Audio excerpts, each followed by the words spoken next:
ये जो राउल्ट थे, जो हम लोगों ने एक हेडिंग लगा रखी है, राउल्ट्स लॉ।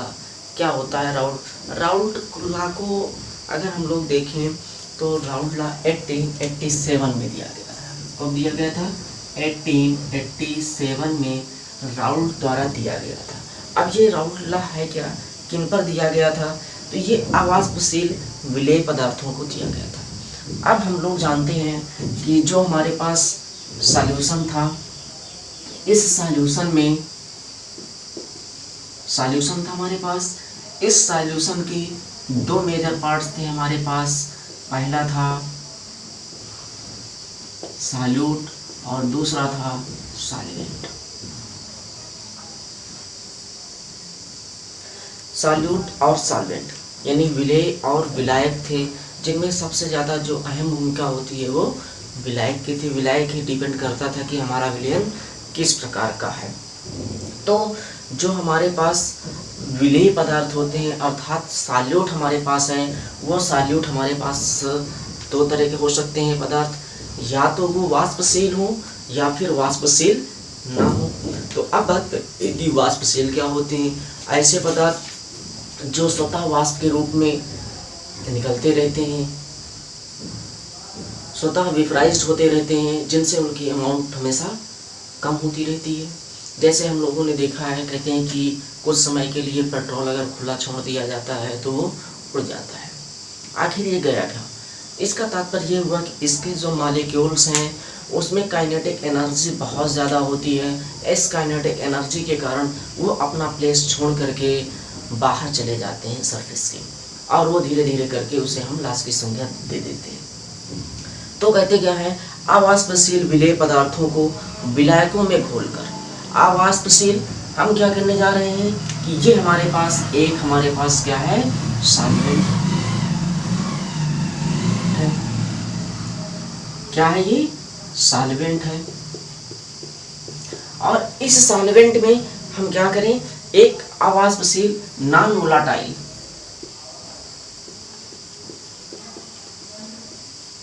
अवाष्पशील विलेय पदार्थ को अगर हम इसमें ऐड कर दें, क्या करते हैं, विलेय पदार्थ को ऐड कर दिया, घोल दिया, तो तन विलयनों के वाष्प दाब में, और ऐसा विलयन जो विलेय पदार्थ हमने मिलाया है इसकी मात्रा क्या है, बहुत कम होनी चाहिए। अर्थात ये जो राउल्ट लॉ है वो किन विलयनों के लिए दिया गया है? ये पहली कंडीशंस जो राउल्ट लॉ आता है ये दिया गया है तन विलयन के लिए दिया गया है। तन विलयन के लिए ये किस विलयन के लिए दिया गया है? तनु विलयन के लिए दिया गया है। अब क्या है, तो इसकी अगर हम एक डिफिनेशन लगाते हैं, the relative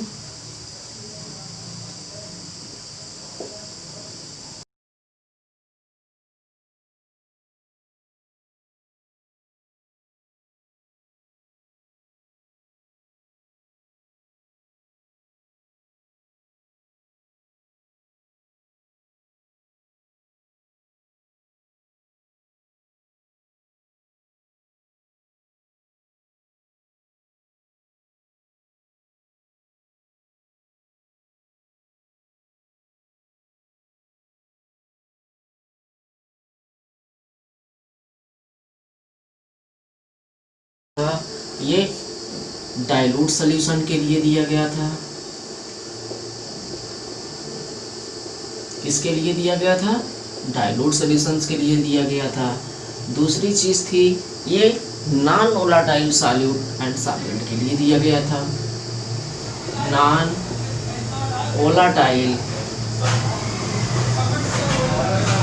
solute and solvent, non volatile solute and solvent के लिए दिया गया था। अब ये क्या है कि अवाष्पशील यानी नॉन वोलाटाइल विलेय पदार्थ को अगर किसी विलायक में डिसॉल्व किया जाए, किस में किया जाए? नॉन वोलाटाइल सॉल्यूट को किसी नॉन वोलाटाइल सॉल्वेंट में डिसॉल्व किया जाए, तो उसके द्वारा घोला जाए, तो विलयन के जो वाष्प दाब के में ये जो अवनमन होते हैं, जो वाष्प दाब से जो संबंध होता है, उसके बारे में राउल्ट ने दिया था। और ये नियम जो दिया गया था 1887 में दिया गया था राउल्ट द्वारा। 1887 में दिया गया था। क्या था? The relative of lowering vapour pressure is directly equal to the mole fraction के अंतर्गत दिया गया था। ये मोल फ्रैक्शन अर्थात एक, अब देखते क्या है,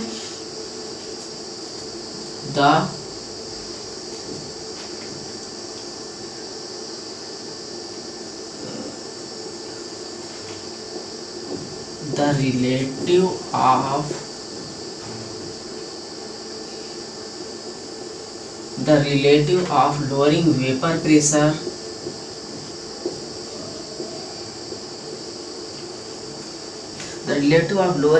pressure is equal to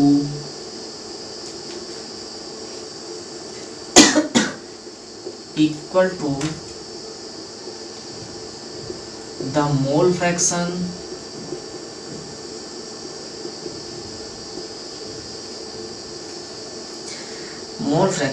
of the solute, in the solution।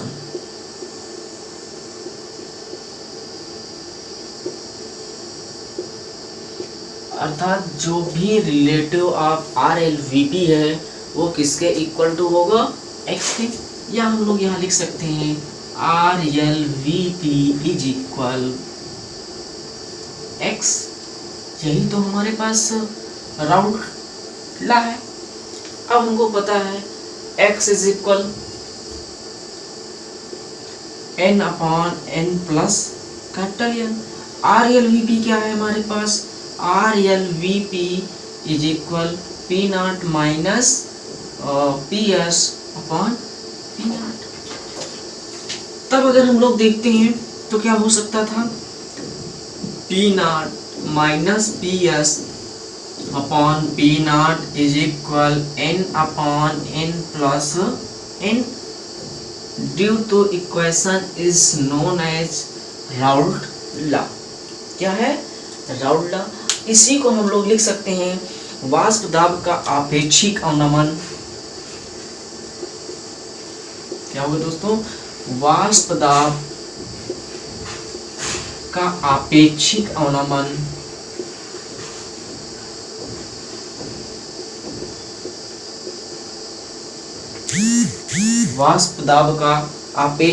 अवनमन विलयन में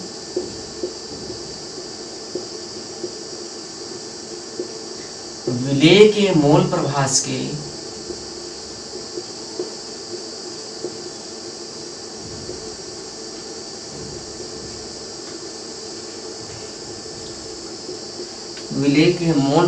के बराबर होता है। किसके बराबर होता है? मोल प्रभास के बराबर होता है।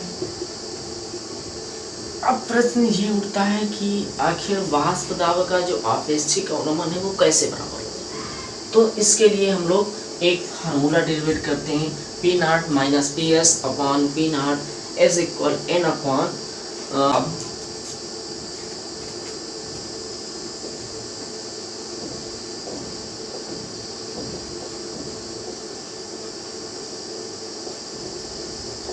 विलयन का भागन है वेपर प्रेशर ऑफ सॉल्यूशंस। विलयन का वाष्प दाब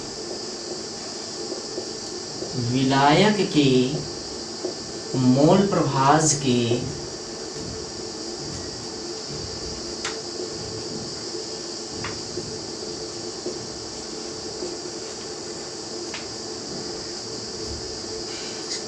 अनुक्रमानुपाती होता है। अनुक्रमानुपाती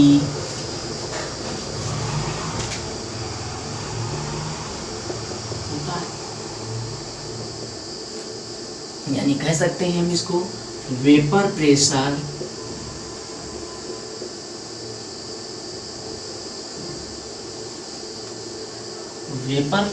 of solution is directly to the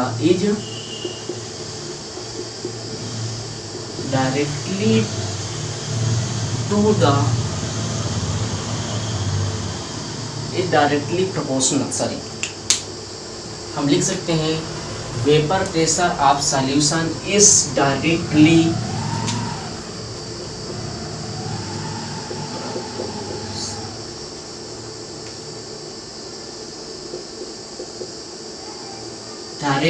proportional to the mole fraction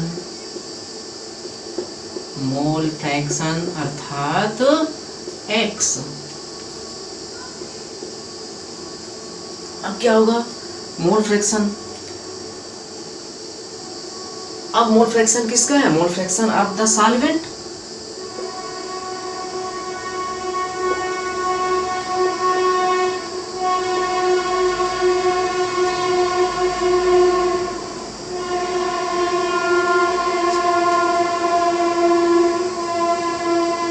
यानी mole fraction of the solvent होगा हमारे पास, mole fraction of the solvent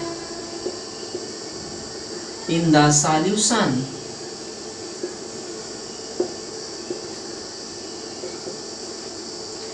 ये क्या होगा, PS is equal P0 into capital N upon small n plus capital N।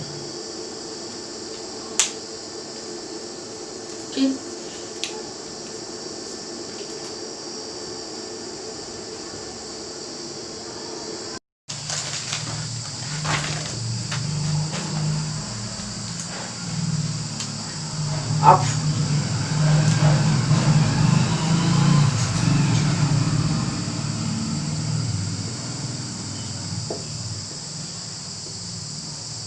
Derivations of Raoult law.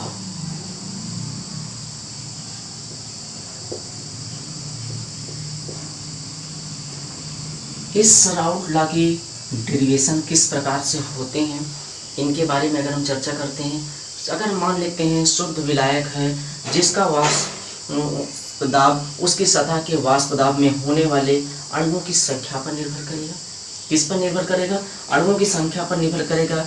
यदि विलायक में कोई अवाष्पशील पदार्थ मिला दिया जाए, यदि विलायक में कोई अवाष्पशील पदार्थ मिला दिया जाए तो विलेय के अणु सतह से उनके कुछ प्रभाज को वाष्पीकृत नहीं होने देंगे, उनके जो मोल फ्रैक्शन है उनको वाष्पीकृत नहीं होने दें। इस कारण जो वाष्प दाब होगा वो वाष्प दाब हमारे पास कुछ कम हो जाएगा।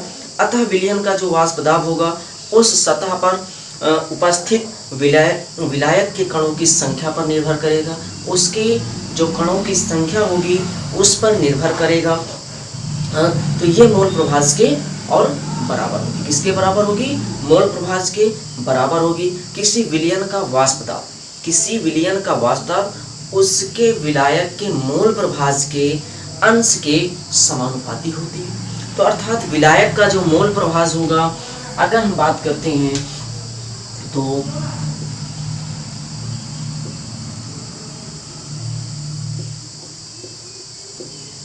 विलायक का मोल प्रभाज जो भी होगा वो capital N upon small n plus capital N होगा। माना शुद्ध विलायक का वाष्प दाब P0 है। अब यहाँ करते हैं कि अगर कहते हैं माना शुद्ध विलायक का वाष्प दाब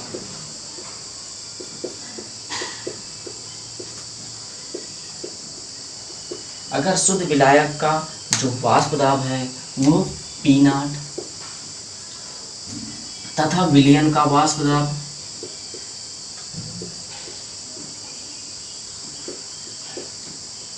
तथा विलयन का वाष्प दाब, अब जो हमारे पास विलयन है उसका वाष्प दाब उसी ताप पर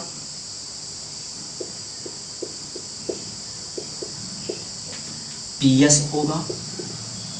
क्या होगा, PS होगा। तब हमारे पास क्या होगा, तब हम लोग लिख सकते हैं PS प्रोपोर्शनल, यानी उस वाष्प दाब के P S proportional n upon n plus capital N। एक हमारे पास ये आ गया समीकरण। अब बात करते हैं कि यहाँ पर जो कैपिटल N है वो विलायक के जो विलयन है उस विलयन में जो विलायक है उसके मोलों की संख्या है और जो स्मॉल n है वो विलेय के यानी जो हमारे पास सॉल्यूट है तो उसके मोलों की संख्या है। ठीक है, अब आगे देखते हैं कि अगर हम यहाँ पर जो बात करते हैं जो प्रोपोर्शनल है हमारे पास वो हमारे पास क्या है, एक की संख्या है। अगर इसकी हम बात करते हैं, इसको हटाना चाहते हैं तो पी एस इज इक्वल के n upon small n plus capital N। जो हमारे पास ये है ये एक क्या है, कांस्टेंट है। ये हमारे पास एक कांस्टेंट है। यदि बात करते हैं कि और ये कांस्टेंट समानुपाती कांस्टेंट है।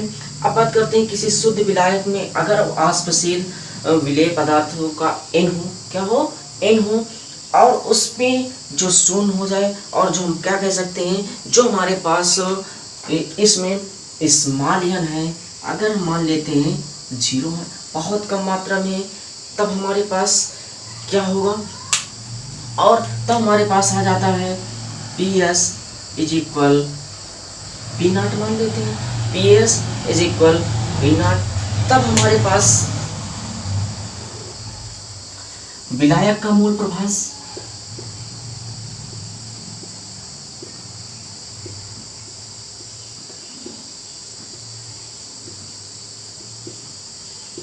जो हमारे पास विलायक का मूल प्रभास होगा यानी capital N small n plus capital N। अब बात करते हैं कि यहाँ पर n प्लस स्मॉल n जहाँ पे था तो यहाँ पर हम लोगों ने क्या देखा था, स्मॉल n इज इक्वल 0, तो 0 plus capital N, 0 plus n। अब ये दोनों की अगर हम बात करते हैं तो ये कितना हो जाएगा, 1 हो जाएगा, क्योंकि फ्यूचर में n से n माइनस कैंसिल कर देते हैं। तब हमारे पास हम लोग लिख सकते थे पी नॉट इज इक्वल के, पी नॉट इज इक्वल के। अब बात करते हैं पी एस की, जो हमारे पास पी एस है, P S is equal P not, P S is equal P not और n upon small n plus capital N। या और इसको दूसरी तरफ से भी लिखा जा सकता है, कैसे लिखेंगे, P S upon P not, P S upon P not is equal small n इसका sorry capital N upon small n plus capital N। तो हम लिख सकते हैं अगर हम इस दोनों ओर एक को घटा दें, क्या कर दें, दोनों ओर एक घटा दिया जाए, अर्थात 1 माइनस कर दें तो बोथ साइड, तब हमारे पास क्या होगा, तो 1 minus P S upon P not is equal 1 minus n upon n plus capital N।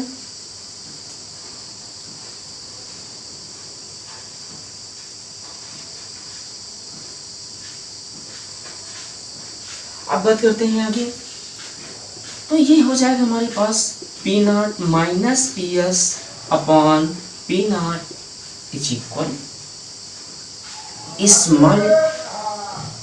Small n upon small n plus capital N।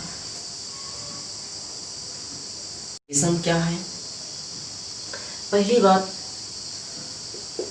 ये जो लागू होता है ये नियम अतितंग विलयनों पर लागू होता है।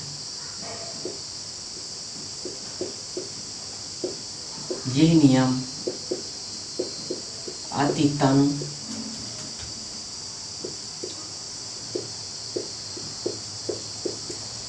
विलयनों पर लागू होता है, अर्थात ऐसा कभी नहीं होगा कि जो सांद्र विलयन है उस पर लागू हो। और दूसरी चीज है ये उन विलयनों पर लागू होता है, या कह सकते हैं ये उन विलयनों पर ये उन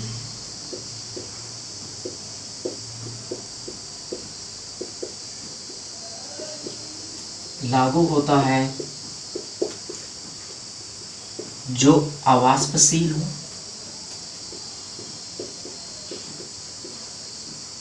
कैसे होनी चाहिए? अवाष्पशील हो। और प्रॉब्लम इस बात की फंस रही है कि जो वाष्पशील विलयन होते हैं उन पर क्या लागू होगा? नहीं होगा।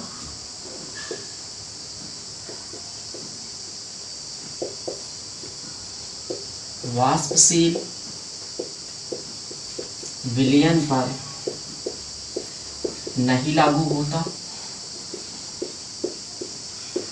अब प्रश्न यहाँ पर ये उठ रहा है कि क्या रीजन है कि ये नॉन वोलेटाइल पर लागू होता है जबकि जो वोलेटाइल सॉल्यूशन है उस पर नहीं लागू होता। एक्चुअल में इसके लागू होने का रीजन ये है कि जैसे ही अगर कोई विलयन वोलेटाइल होगा तो उस विलयन के वोलेटाइल होने के साथ साथ उसके जो नंबर ऑफ मोल्स होंगे वो नंबर ऑफ मोल्स में परिवर्तन आ जाएगा, जिस कारण से जो relative of lowering of vapour pressure है वो सही कैलकुलेट नहीं होगा, यानी वो भी हमारा परिवर्तित हो जाएगा। इसलिए ये क्या होता है, सदैव नॉन वोलेटाइल पर ही लागू होता है और वोलेटाइल पर लागू नहीं होता। और बात यह है कि ये वैद्युत अपघट्य पर भी नहीं लागू होता।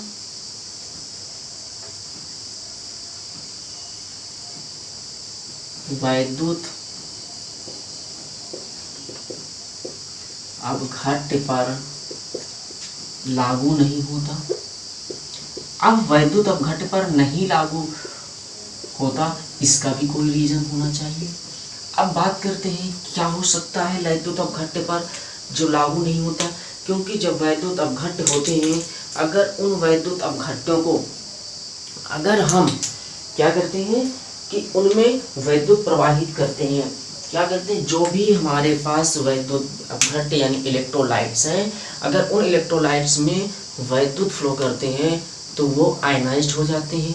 जब आयनाइज्ड हो जाते हैं तो उनकी आयनों की संख्या के आधार पर उन पे जो लगने वाला वेपर प्रेशर है उसकी वैल्यू चेंज हो जाती है, जिस कारण से ये वैद्युत अपघट्यों पर लागू नहीं होता। और नेक्स्ट, और कहाँ नहीं लागू होता, ये उन विलयनों पर भी नहीं, यह उन पदार्थों के विलयनों पर भी लागू नहीं होता।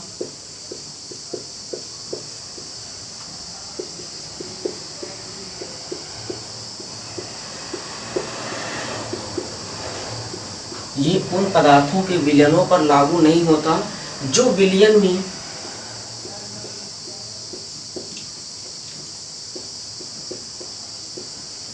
संगुणित हो जाते हैं।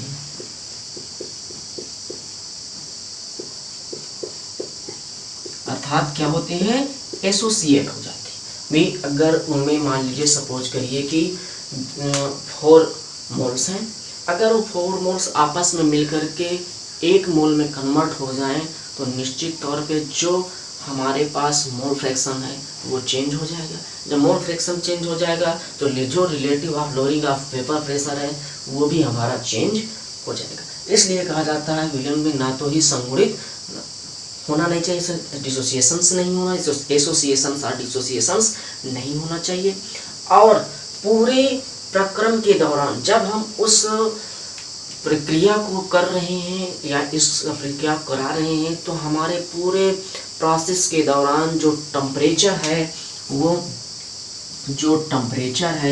यानी ठीक वो हमारे पास क्या होना चाहिए, नो चेंज होना चाहिए। अर्थात हमारे पास जो टेम्परेचर होगा उसमें किसी भी प्रकार की कोई चेंजिंग नहीं होनी चाहिए। कह सकते हैं टेम्परेचर इज कांस्टेंट, अर्थात जो हमारे पास टेम्परेचर है वो क्या होगा, कांस्टेंट होगा।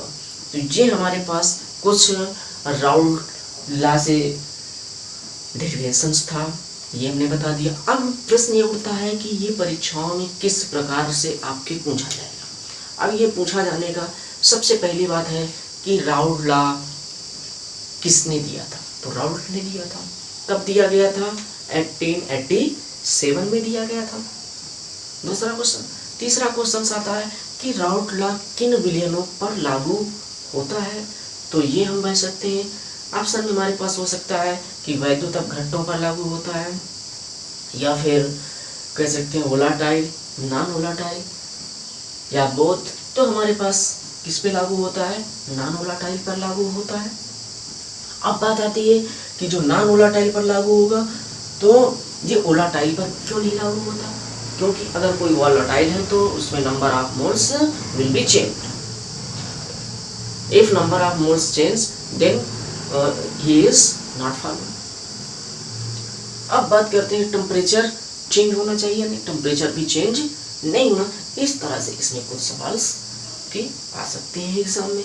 अब बातें करते हैं कि जो हमारे पास राउल्ट लॉ है, एप्लीकेशंस। अब इनका उपयोग कहाँ कहाँ कर सकते हैं?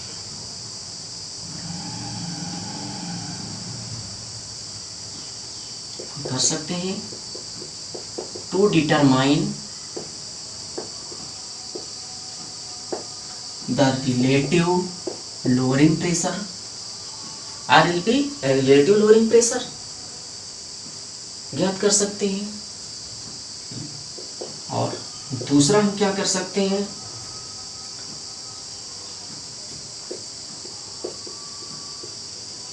we know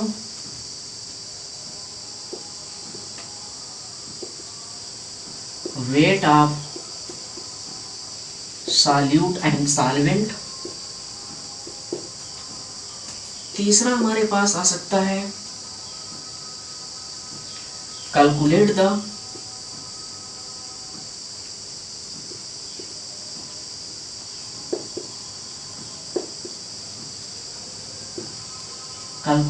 value of molecular mass,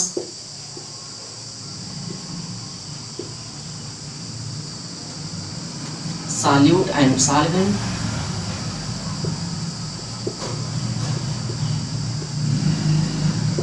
अर्थात इसमें जो हमारे पास विलेय और विलायक होता है उसका अणुभार ज्ञात करने में भी हम इसका प्रयोग कर सकते हैं। क्या करने में? ये तो हमारे पास कुछ चीजें हेडिंग लगाते हैं। क्या करेंगे हम लोग?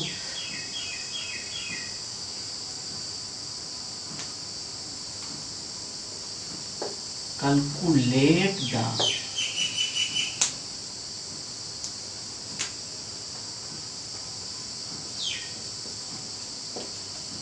Molar mass of non volatile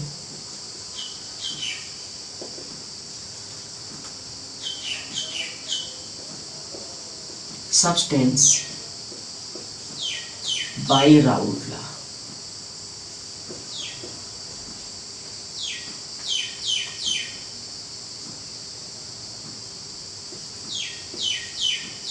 यानी राउल्ट लॉ के द्वारा हम क्या कर सकते हैं?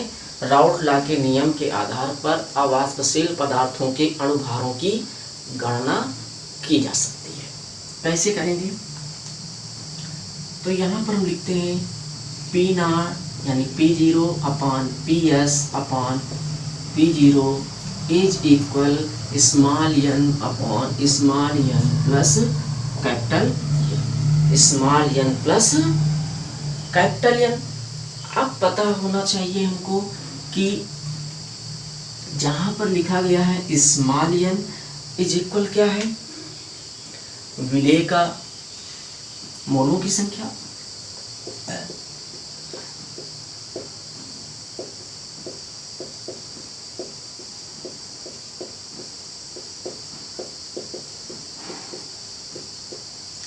कैपिटल N विलायक के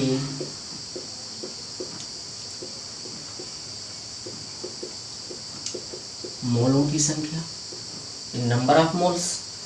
अब बात करते हैं एंड नंबर ऑफ मोल्स बराबर क्या होता है?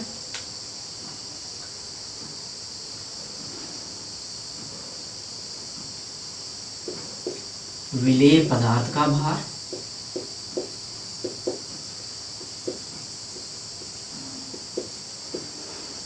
ग्राम में अपान विलेय पदार्थ का अणुभार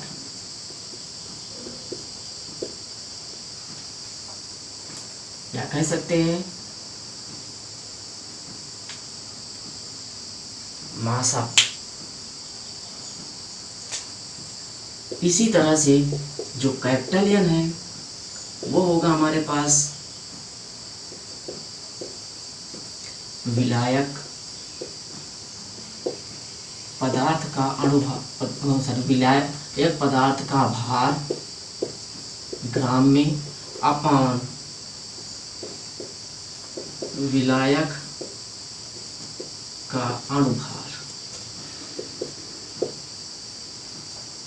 अब बात कर लेते हैं, अगर हम थोड़ा सी करें तो W/m कर सकते हैं। इसको कैपिटल W/कैपिटल M, M बराबर मॉलिक्यूलर वेट और W बराबर वेट ऑफ सब्सटेंस। अब बात कर लेते हैं थोड़ा से कि इनको अगर हम इस वैल्यू को, नंबर ऑफ मोल्स को अगर इस सवाल पे, इस फार्मूले पे अप्लाई कर दिया जाए तो हमको वो फार्मूला ज्ञात हो जाएगा जिसके कारण से हम, यानी जिसके आधार पर हम मॉलिक्यूलर वेट कैलकुलेट कर सकते हैं।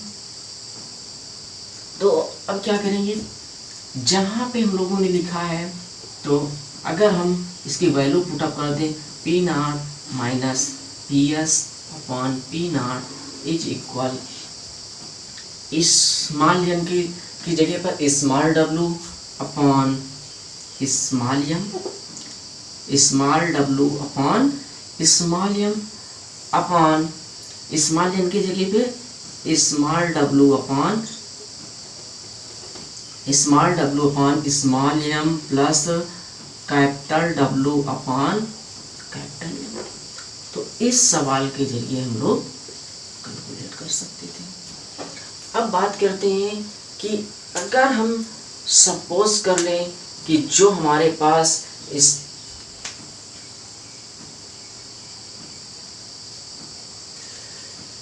डाइल्यूट सॉल्यूशंस के लिए हम लोग क्या करेंगे, यदि n plus n is equal 1 कर दिया जाए, यानी क्या कर दिया जाए, केवल हम लोगों ने मान लिया कैपिटल n है, n की वैल्यू बहुत छोटी है तो इसलिए हम इसको क्या करते हैं, हटा देते हैं।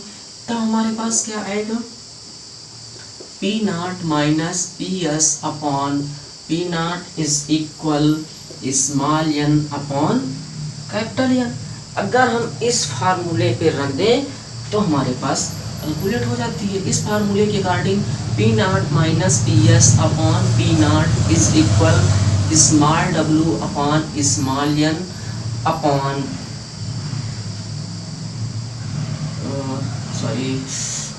Small w upon small upon क्या लिखा जाएगा, capital W upon capital M।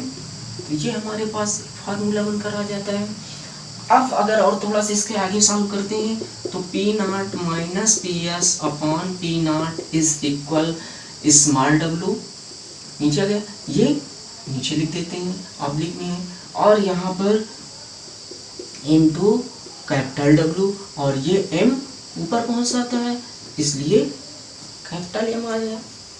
तो अर्थात अब हम लोगों ने देखा कि ये हमारे पास इस फार्मूले के जरिए हम लोग आराम के साथ कर सकते। अब कुछ चीज़ें और हैं कि जिनको अगर हम लोग थोड़ा से इसमें जान लेते हैं कि ये P0 क्या है, PS क्या है, W क्या है, M क्या है और क्या है। अब बात कर लेते हैं स्मॉल w। अब स्मॉल w क्या है, विलेय का भार है, वेट ऑफ सॉल्यूट, और small m molecular weight of solute.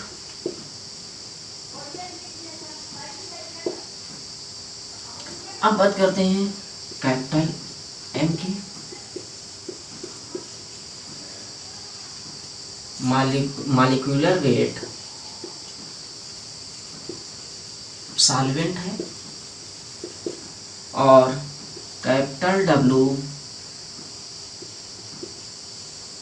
Wait of solvent. यानी जो कैपिटल डब्ल्यू है वो किसका वेट है? सॉल्वेंट का वेट, विलायक का है भार है। यानी फिर से लिख लेते हैं, स्मॉल डब्ल्यू, जो स्मॉल डब्ल्यू है वो विलेय का भार है, स्मॉल एम विलेय पदार्थ का अणुभार है, कैपिटल एम क्या है? विलायक पदार्थ का अणुभार है, और कैपिटल डब्ल्यू जो है विलायक पदार्थ का भार है। और ये सभी के सभी हमारे पास। अब बात कर लेते हैं पी नॉट क्या है। शुद्ध विलायक का वाष्प दाब है, vapour pressure of pure solvent. और पीएस, अब बात आती है पीएस, विलयन का वाष्प दाब है, vapour pressure of solution, vapour pressure of solution, vapour pressure of solution. अब बात कर लेते हैं यहीं पे, तो जो हमारे पास लिखा जा रहा है कि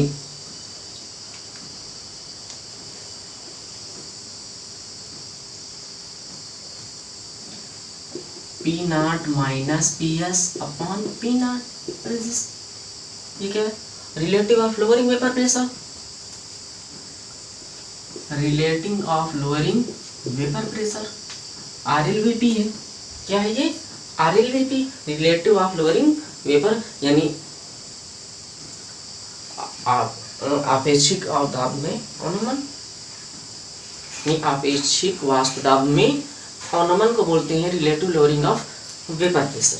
तो इस तरह से हम देखते हैं कि ये जो पूरा फार्मूला बन करके आ रहा है, ये राउल्ट नियम के अकॉर्डिंग हम लोग सॉल्व कर सकते हैं।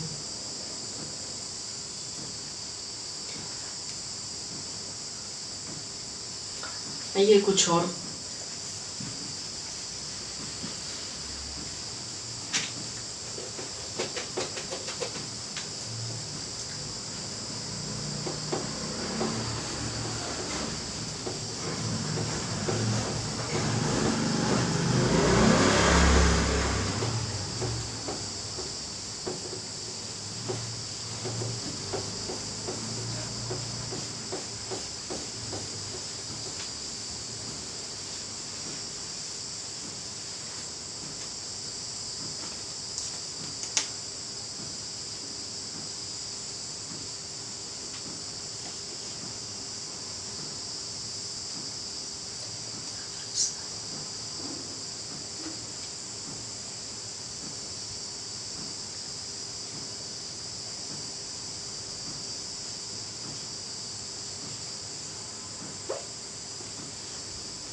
आइए अब देख लेते हैं हम लोग। P not minus P S is equal P not minus P S upon P not या पी जीरो, ये क्या है? इसके हम लोग शब्द कहते हैं relative lowering vapour pressure.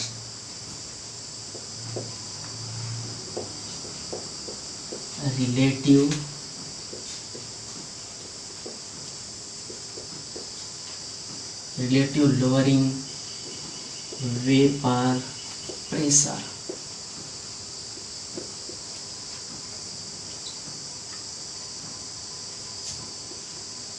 Relative lowering vapour pressure, इसी को हम लोग शॉर्ट में RLV लिख सकते थे, यानी वाष्प दाब का आपेक्षिक अवनमन। अब बात करते हैं पी नॉट, यानी P0 माइनस PS, ये क्या है? ये वाष्प दाब का अवनमन, लोअरिंग ऑफ वेपर प्रेशर।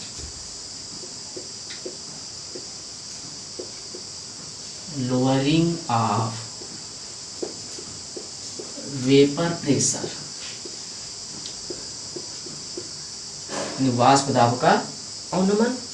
अब बात कर लेते हैं थोड़ा से कि जब कुछ चीज़ें ऐसी हैं कि जो हमको पहले से पता होनी चाहिए, तो क्या है, अगर पी नॉट का मान कभी घट रहा है, बढ़ रहा है, तो हमारे पास क्या प्रभाव पड़ेगा। पी नॉट का मान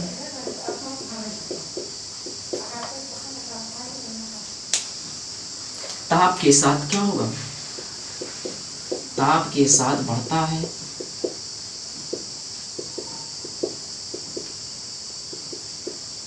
ताप के साथ बढ़ता है। तो ये किसने बताया था, तो इसको जो बताया था वान बाबू नामक एक साइंटिस्ट आए थे। वान बाबू नामक एक साइंटिस्ट थे जिन्होंने 1848 में उन्होंने बताया था कि अगर कहीं पर P0 ताप को बढ़ाएंगे किसी सॉल्यूशंस के तो P0 बढ़ जाएगा। बट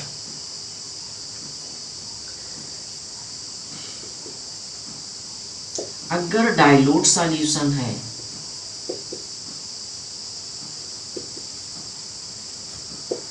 डाइल्यूट सॉल्यूशन है, तो ये क्या होगा, एक कांस्टेंट होगा। डाइल्यूट सॉल्यूशंस के लिए कभी भी नहीं बढ़ता है, ये क्या होगा, स्थिर रहेगा।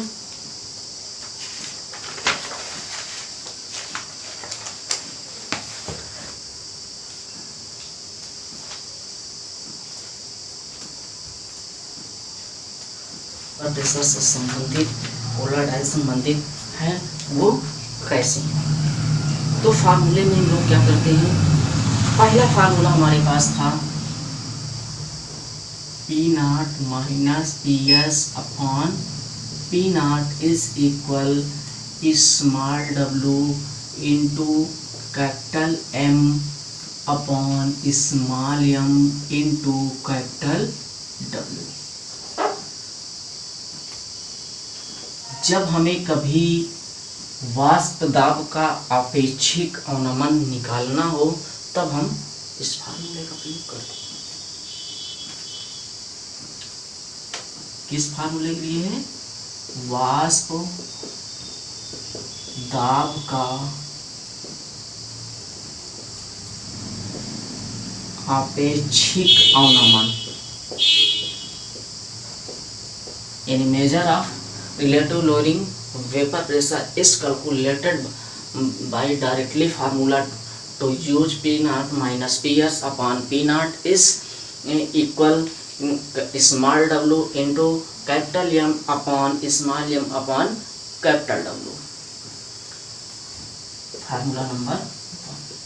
अब दूसरा फार्मूला क्या है, वाष्प दाब का अवनमन ज्ञात करना हो, इसके लिए वाष्प दाब का अवनमन,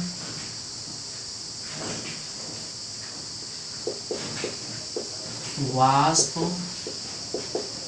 दाब का अवनमन यानी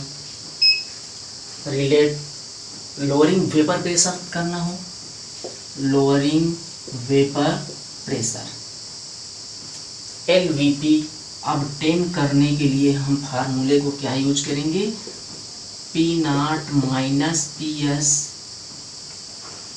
इज इक्वल टू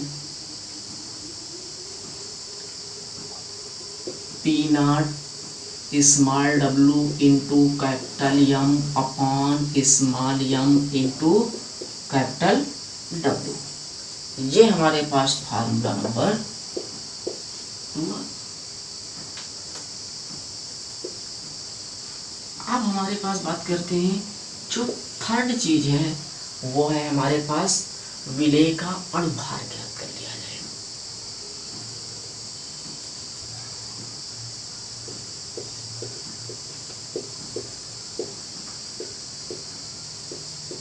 विलेय का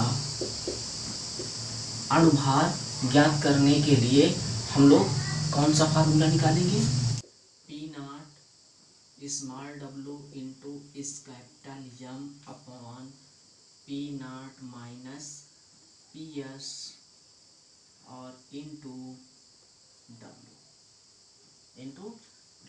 ये इक्वेशन नंबर 3 हो गया। अब बात करते हैं विलायक का भार ज्ञात करने के लिए।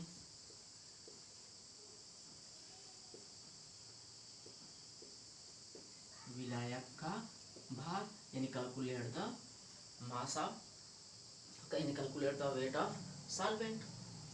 तब हम लोग यानी क्या करेंगे, तब हमारे पास आता है capital W is equal P not small w into capital M upon P not minus PS और कोष्ठक के बाहर हमारे पास आ जाएगा इंटू स्मॉल जम। तो इस तरह से ये 4 फार्मूले आ गए। अब बात कर लेते हैं जो 5वां हमारे पास आता है, क्या कैलकुलेट करेंगे, विलायक का भार यानी कैपिटल W हमने कैलकुलेट कर लिया। अब करते हैं शुद्ध विलायक का वाष्प दाब। शुद्ध विलायक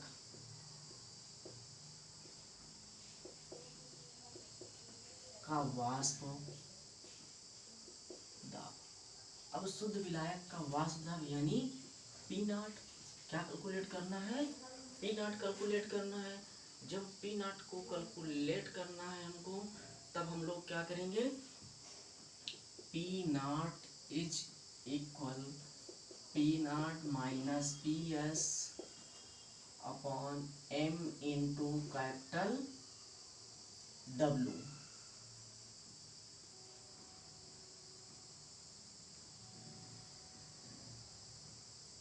कैपिटल W अपॉन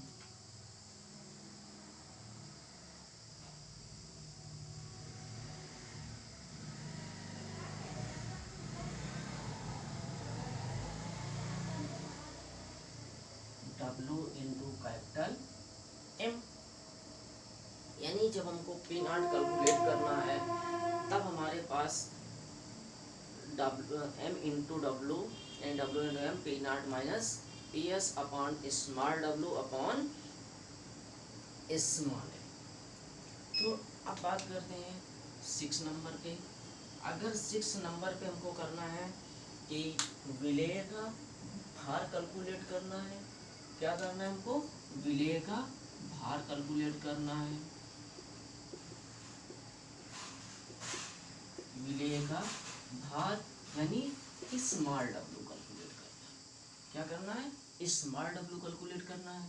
तब हमारे पास आएगा small W is equal P not minus PS और into small m into capital W upon P not into capital M into capital M आ जाएगा। अब बात करते हैं कि विलायक का जो हमारे पास था उस पे क्या 7 नंबर पे विलायक का अणुभार ज्ञात करने के लिए यानी कैपिटल M ऑब्टेन करना है हमारे पास। तब होगा capital M is equal P not minus PS into small m into capital W upon P not into small w। तो इस तरह से हम लोग क्या करते हैं, 7 फार्मूला हमारे पास आ जाते हैं।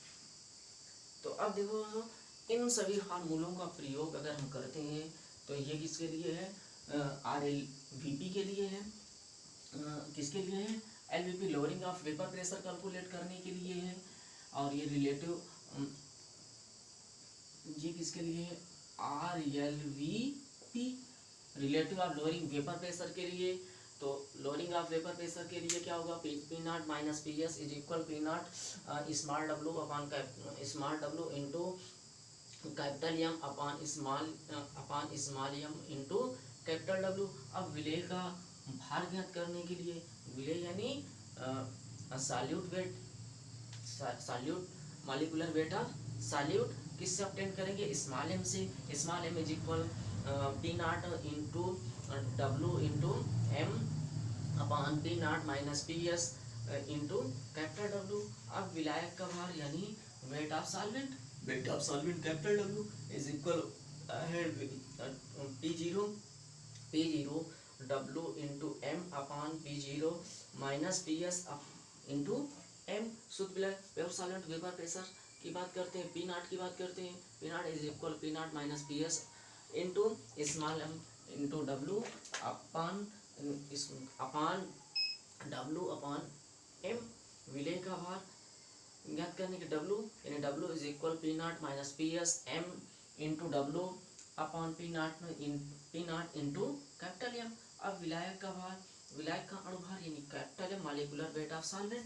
मॉलिक्यूलर वेट ऑफ सॉल्वेंट ज्ञात करने के लिए हम लोग क्या करेंगे, capital M is equal P nought minus P S upon P nought into W और ऊपर जाकर डब्लू होगा इंटू एम इंटू डब्लू। इस तरह से हम लोग इन फार्मूलों का प्रयोग कर